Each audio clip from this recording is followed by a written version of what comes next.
C'est la fin des vendanges dans cette exploitation viticole de Tarija en Bolivie, non loin de la frontière argentine. Ici, sur des sols calcaires et sous un climat chaud et sec, on produit l'un des vins les plus hauts du monde. Ici, nous sommes à 1850 mètres au-dessus du niveau de la mer. Il existe ailleurs dans le monde des vignes un peu plus hautes, mais en Bolivie, elles occupent une surface supérieure. Les jésuites espagnols ont introduit le vin dans la région à l'époque coloniale. Le passage à une viticulture industrielle est en revanche beaucoup plus récent, à peine une quinzaine d'années. Pour obtenir des vins de qualité, les œnologues boliviens ont dû débusquer les cépages les plus adaptés aux conditions locales.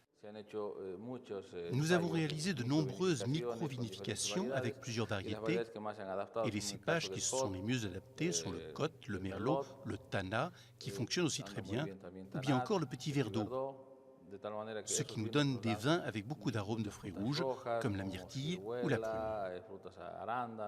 Les Boliviens boivent plutôt de la bière et ne consomment qu'1 litre de vin par personne et par an, bien loin des 54 litres bu par les Français. Les viticulteurs du pays espèrent donc stimuler la consommation interne, mais pas seulement.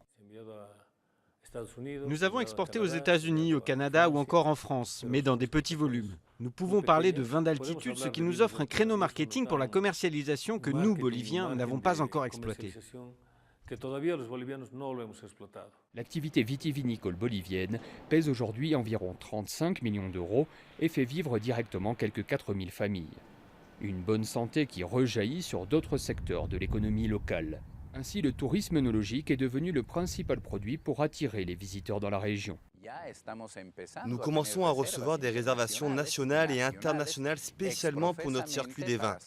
Grâce à cela, Tarija est en train de se faire une place dans le monde du tourisme œnologique et celui du tourisme en général.